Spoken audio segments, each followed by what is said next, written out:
Well, ladies and gentlemen, welcome to our aspects video today. And today we're going to be covering what it means to study moon's aspect. What is moon aspect? What does moon aspect do? And what is an aspect in general? And obviously, if you do not know which house your moon's in, because your moon might be aspecting a certain house, and where your moon is placed, what sign it's in, what nakshatra it's in, all of these things matter in an aspect. For that, check out the links here and check out my full astrological report, including my books, Astrology, Conjunction, and Aspects at the Speed of Light, where I cover all the planetary aspects through all the houses. So this way you can get information ahead of time for all the other planets that you're wanting to know with. And as I said, you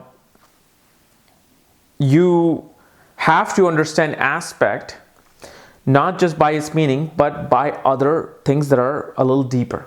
Meaning, an aspect cannot just be given. I cannot just give you an example of an aspect and tell you every aspect will be the same. No, because your planet who is giving a certain aspect might be in a certain sign, might be in a certain nakshatra. It's ruling a certain house in your horoscope. Like, I'll give you an example. Sometimes moon, you're wondering as to why, if moon rules your 7th house, of marriage, but you got married in the Mahadasha of a planet that had nothing to do with the 7th house, nothing to do with the first house, 2nd house, 4th house. Yet you still got married in its Antradasha, Mahadasha, Paryantradasha, which are major period, sub-period, and sub-sub-period in Vedic astrology. It's a time cycle. Well, that's because most likely the 7th Lord Moon was aspecting the planet who got you married. So what's happening is Moon is giving his influence upon the planet it's looking at. Sometimes Moon or any other planet may not be looking at any planet. They'll just simply aspecting an empty house. That also has a bigger meaning. It's the same thing. You're giving your energy onto that house instead of a planet in that house. So this is how aspect matter. Because aspect bring in qualities of the house the planet rules, the sign the planet's in, and the nakshatra's planet's in, and then when it throws its beam, like it throws its beam towards a planet or a house, it's now influencing that planet to do something. That's what aspect is. It's this drishti, the sight. It's like me being very angry and very perturbed, depressed, looking at somebody across a building. And it's an analysis I give in my Astrology at the Speed of Light book. I'm looking at him. And it's a happy girl sitting on a balcony. And when she looks at me, she's like, okay, why are you looking at me that way? And then suddenly she will start to feel uncomfortable. She'll start to feel a little sad. Why is this person looking at me? I'm scared. I'm frightened a bit. So I, through my sight, just influenced this girl who was sitting across the balcony. So now that we covered this, what side is, let's talk about what the aspect is of moon. Well, first of all, what is moon? Moon represents our mother in astrology. Moon represents our emotions, our happiness. Moon represents our ability to nourish something and parent something. See, sun represents the father, moon represents the mother, but moon is a karka of parenting. Because it's the mother who really brings up a child. Like a parent, she carries the child for 9 months, sometimes 7 months, 6 months. I'm just saying. But moon becomes a karka, as in significator of parenting. So what happens when moon looks at a house? Well, there's another thing you need to understand about aspects is what houses the planet is ruling. So just like the 7th house is rules, it can also rule certain hard houses of a bit of a hardship. 6th house, especially 8th house, 12th house. These are known as dushtana houses that bring some sort of an obstacle and a hardship in front of you. So that too will kind of mold how moon is it. Now moon always aspects just like the sun, sun, moon, Mercury, Venus all aspect the 7th place from themselves. So directly opposite. So if moon is in the 1st house, it'll aspect the 7th house. If moon is in the 2nd house, it'll aspect the 8th house. Moon is in the 12th house, it'll aspect the 6th house. Moon is in the 4th house, will aspect the 10th house. That's it. No other aspect. It doesn't have any other special aspects. Now in Western astrology, they have sextiles and trends and what other is out there? Quintessilinear. I'm sorry, I'm forgetting my vocabulary here, but I like to keep it simple, and especially in Vedic astrology, it's very simple, just 7th place from themselves. Okay. So when moon aspects a planet, what it does is that it throws its emotional energy upon that house. What happens is when moon is in a certain house, let's say, I'll give you an example. Moon is in a 3rd house. So what it shows, emotional attachment with the siblings, younger siblings, close neighbors, cousins. Your whole mind is always occupied towards information, collecting information, media, journalism, writing. Okay. Yet then moon looks at the 9th house, directly opposite. What does it do? Well, it shows that you, through your 3rd house things, want to emotionally nourish the 9th house. You want to give your emotional harmony to the 9th house. So what does it do? 3rd house is a house of communication. 9th house becomes the house of higher learning. 9th house becomes a house of publishing, teachings of your gurus and fathers.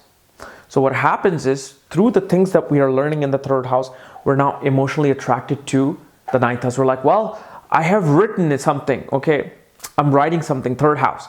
9th house now shows that you're now emotionally connected to publishing your work. Because if you have written something, you now want to publish your work. Sometimes when people write, they write for their own stuff and they put it in a drawer. Many artistic poets I've seen, my own friend, one of my best friends is a great writer, but he just puts his stuff in there. He doesn't really care to publish it. He's okay with it.